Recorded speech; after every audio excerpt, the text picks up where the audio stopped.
Fala aí, aqui é o Guidion com mais um vídeo para você. Seja muito bem-vindo ao meu canal ou bem-vindo de volta. Para quem não me conhecia ainda, eu sou servidor público federal, fui aprovado em primeiro lugar no penúltimo concurso da UFR-RJ. Hoje eu tô aqui para falar da minha carreira, tirar algumas dúvidas aí para a galera que é iniciante nesses concursos de universidades federais, não entende muito bem como que funciona, né? Sempre tem gente perguntando aqui o que significa o nível C, o nível D, qual é a diferença, como que a gente progride na carreira. Então vou fazer um vídeo aqui, um apanhado geral, vou explicar como que funciona e também, muito importante para o futuro aí de quem está estudando para esse concurso, para o meu futuro também nessa carreira, né? Eu vou mostrar propostas de como essa carreira poderia funcionar melhor ainda. Então, sem nenhuma enrolação, vem para minha tela. Estou aqui com a Lei 11.091, que é o nosso plano de carreira, né? Dispõe sobre a estruturação do plano de carreira dos cargos técnico-administrativos em educação no âmbito das instituições federais de ensino. Nessa lei aqui a gente tem a definição, né, dos cargos. Eu vou falar do C e do D, que geram ali a maior quantidade de dúvidas, né? E é bem fácil de entender. O nível C, ele é de nível médio mesmo, tá? E o nível D, ele é misturado só por causa, praticamente, aqui do cargo de assistente de administração. Por quê? O nível D, você vê aqui que ele é um cargo técnico, né? A gente tem aqui, ó, técnico em eletromecânica, economia doméstica, contabilidade, né? O nível D, ele é destinado ao cargo de nível intermediário, que seria o ensino médio técnico, vamos dizer assim. Mas o cargo de assistente em administração, ele acaba entrando aqui também, né? Vamos procurar ele. Aqui eu vou dar um Ctrl F e vamos procurar de baixo para cima, que talvez a gente ache com mais facilidade aqui, ó. Assistente em administração nível D, tá vendo? E aí tem outros cargos também, tem cargo aqui que já foi extinto, tem um monte de coisa, mas basicamente o nível médio puro e simples, ele tá no nível C, né? São cargos ali de assistente de alunos, se eu não me engano, administrador de edifícios. Você tem vários cargos ali, vou até procurar aqui, ó, administrador de edifícios. Olha lá, ó, voltando para a tela. Exatamente. Você tem cargos de nível médio, realmente eles são nível C. O que vai mudar, Guidion? Vai mudar a tua remuneração, principalmente. Aqui a gente já vem no anexo 1, né, para ver as tabelas remuneratórias. Desce tudo para ver situação pós reajuste que foi concedido aí em maio de 2023. E você vê que do C para o D, a gente tem uma mudança aqui, né, de cerca de R$500 no salário inicial, que vai se refletir aí ao longo da carreira também, beleza? E você vê que conforme você progride aqui no nível C, por exemplo, rapidamente você vai alcançar o padrão remuneratório do cargo de nível D, né? Do nível D para o E você já demora mais um pouquinho, mas também chega lá ao longo da carreira. Você vai visualizar isso daqui conforme for fazendo suas progressões por capacitação e mérito. Falando dessas progressões, a gente já volta aqui na carreira para explicar. E, na verdade, eu vou usar o simulador. Fica bem mais fácil de explicar mostrando o simulador. Esse simulador eu sempre uso nos meus vídeos. É bem fácil de mostrar aqui os benefícios e tal, e o impacto financeiro que eles dão, né? O mais forte da nossa carreira aqui é o incentivo à qualificação, que ele tem percentuais aqui. Por exemplo, se eu estou falando de um cargo de nível D, eu posso jogar aqui, ó, uma graduação completa e ele vai me dar, com relação direta, 25% a mais, né, no meu vencimento. Então, aqui, R$666. Se eu faço uma pós, R$800 a mais. Se eu faço um mestrado, R$1.300 a mais. Isso no salário inicial, ou seja, você entraria já ganhando esse valor. É um salário interessante, né? Comparado com o mercado. Se você for olhar concurso de nível médio em prefeitura, estado, até alguns outros órgãos aí, você vai ver que é um salário compatível. Porém, quando a gente analisa o Poder Executivo Federal, as outras carreiras, a gente se depara com um problema. A carreira está aí extremamente desvalorizada comparada com essas outras carreiras do Poder Executivo. E se você comparar com Legislativo e Judiciário, aí acabou, né? Aí que não tem mais debate nenhum. Então, eu vou falar o seguinte, ó, se você me segue lá no Instagram e você viu essa postagem aqui ontem, qual? Essa daqui, ó, da votação, né, que eu falei, pô, vamos chegar nos 30 mil e passar dos 30, na verdade, você viu o link para proposta aqui no Brasil Participativo, que foi o Breno Alves lá que fez, que já está com 29.476 votos. Então, desde ontem já fizemos progresso aqui. E essa proposta, ela leva em consideração justamente essa realidade, ó. O papel da educação para o desenvolvimento do país é inquestionável e perpassa pela valorização dos servidores que fazem a educação.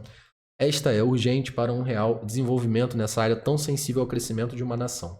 Servidores TAI, que fazem as IFES e possuem a pior remuneração do serviço público federal, sendo necessária uma reestruturação e recomposição salarial. Isso daqui é uma proposta para ser analisada pelo governo, né, num fórum, né, num coletivo, e a proposta já está considerada encaminhada, né, porque ela está muito bem ranqueada lá, e quanto melhor for a posição, mais chances de você ter os olhos voltados para essa questão aqui, né?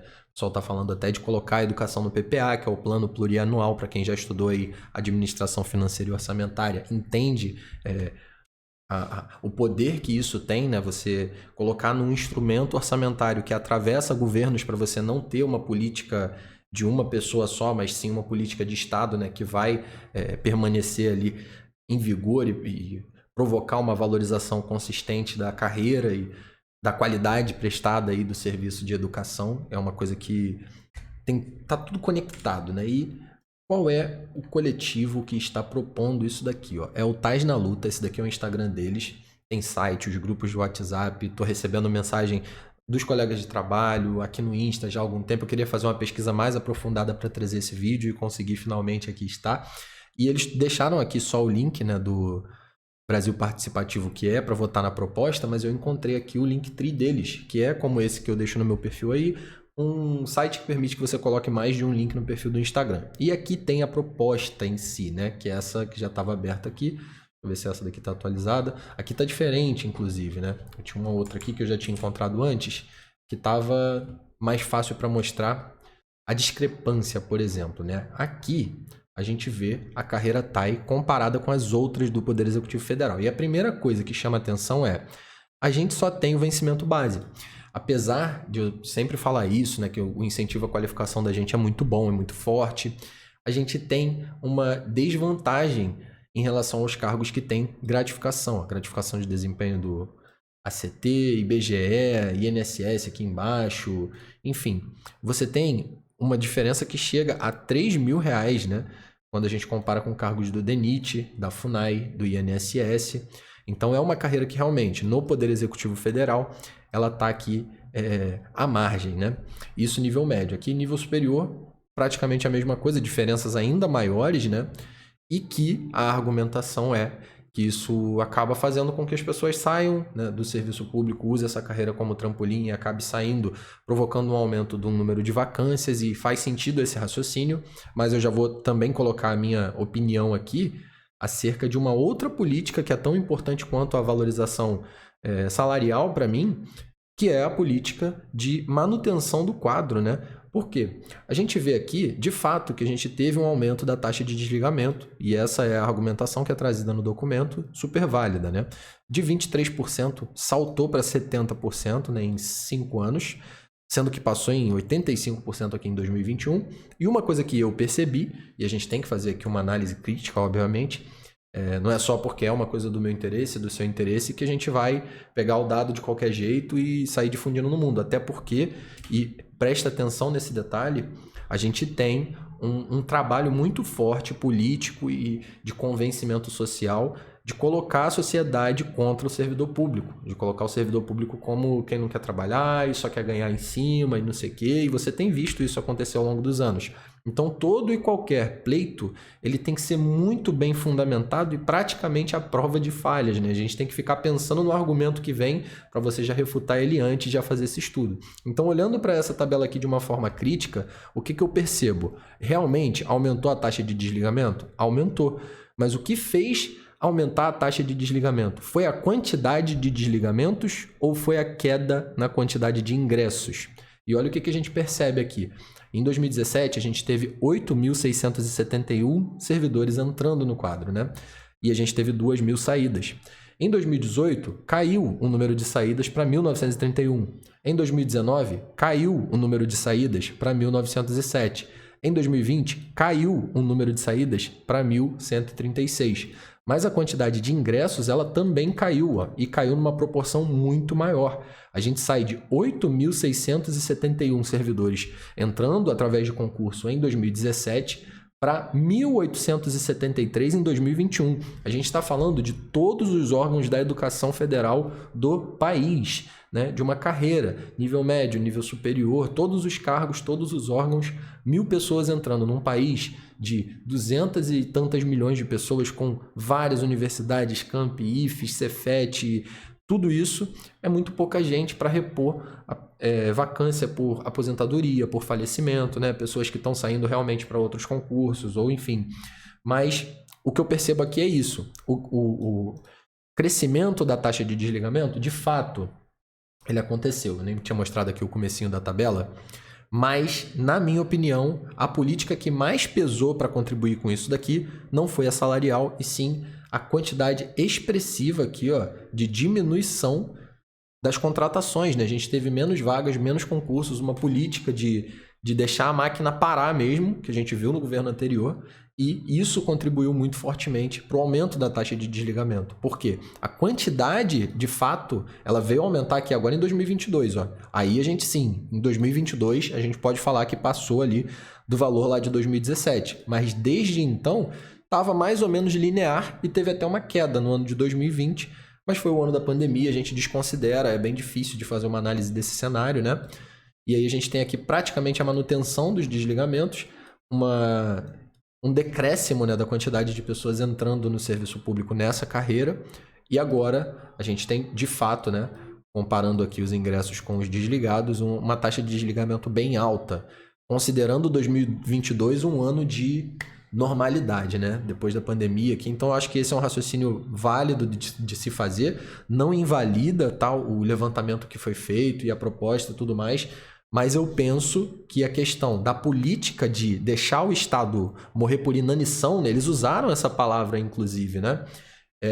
Teve um efeito maior do que a questão remuneratória, pelo menos analisando esse quadro aqui de 2017 para cá. Porque você cair de 8.000 ingressos para 1.800 ingressos realmente não tem como, né? Você mantém a quantidade de pessoas que está saindo, você aumenta a taxa de desligamento.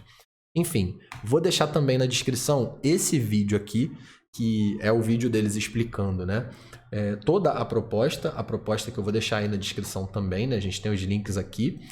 E não é só uma reestruturação da carreira visando um ganho imediato, salarial e tudo mais. É uma reestruturação pensando num melhor aproveitamento até da estrutura da carreira. Por quê? O formato dela, né, que eu falei lá no começo do vídeo, aquela matriz e um cargo conectado no outro, dificulta muito você pleitear um aumento, um reajuste, alguma situação peculiar de uma carreira ou de um cargo que tem que ser tratado diferente, porque está todo mundo amarrado ali, conectado. Então, talvez uma mudança nisso, uma mudança no tempo de step, a GATAI, né, que é a gratificação que está sendo proposta aqui. Eu vou até achar a planilha para você ter ideia de como que ficaria. Aqui está a proposta do cálculo, né? A planilha, se eu não me engano, aqui, ó, tem aqui a planilha. Agora vai ser difícil de achar. Acho que é essa daqui.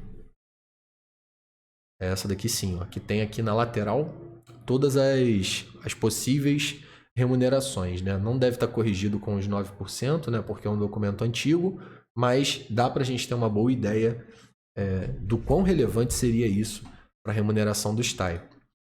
E aí, lembrando, né? Quem não votou ainda está aqui. Eu vou deixar esse link na descrição do vídeo também. A gente clica aqui no Brasil Participativo, se cadastra. Cara, não vai abrir isso daqui. Deixa eu ver se tem outro lugar para clicar, porque é importante mostrar essa parte no vídeo. É essa planilha aqui, ó. Resumindo, é essa planilha aqui. Deixa eu encontrar. Não é nesse, não é nesse. Que dificuldade. Se eu baixar ele e abrir. Acho que baixando e abrindo vai funcionar. Aí, beleza. Olha só. A gente sai aqui, ó, do A1, né? E a gente vai ter diferentes percentuais, né? Em pontos, como é para outras carreiras também a proposta. 100 pontos para o servidor ativo, sendo que se você estiver no estágio probatório, você vai ter 80 pontos dessa gratificação. E o inativo vai depender aqui da situação, né? Porque tem várias regras diferentes de transição, vamos colocar, né? Até lá em 2026, essa é a proposta, chegar aos 80 pontos, que é a mesma coisa do estágio probatório. Mas beleza, a gente está falando o seguinte, cara. Só a remuneração aqui, né? Do nível A é 1.798, já tá...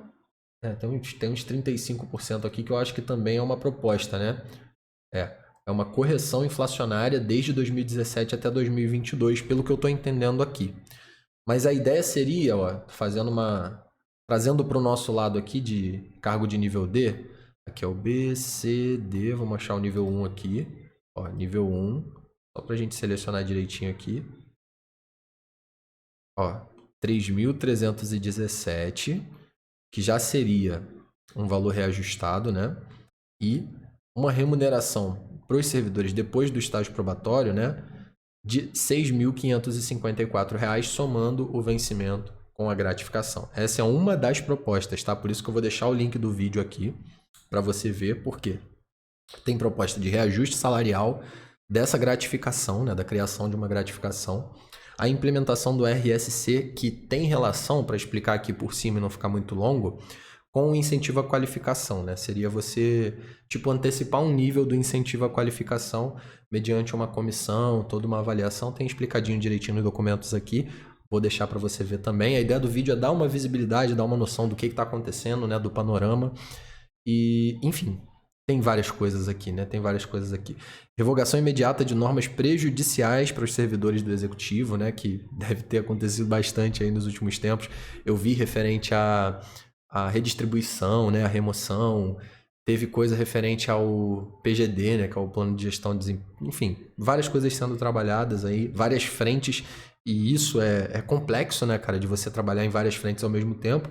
Eu acho até que um maior foco deveria ser dedicado ali a uma parte que tivesse mais probabilidade de ser conseguida, dado o cenário econômico que a gente está vivendo.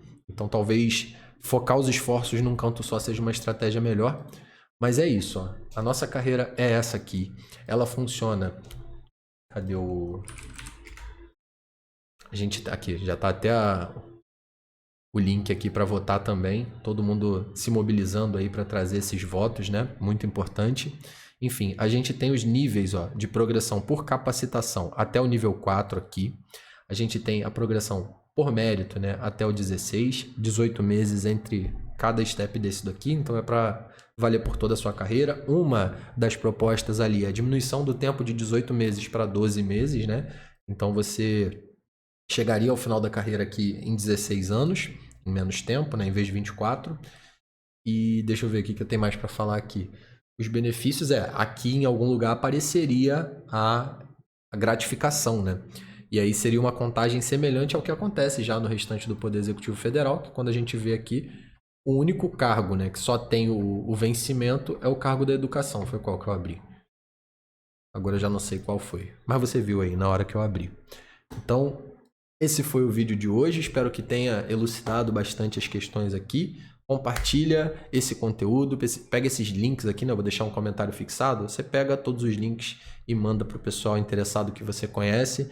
Tenho certeza que a gente vai contribuir aqui de alguma forma para a luta do STAI e para a recomposição dessa carreira que sofreu tanto aí ao longo desses últimos anos. Muito obrigado por ter assistido até aqui. Até a próxima. Partiu!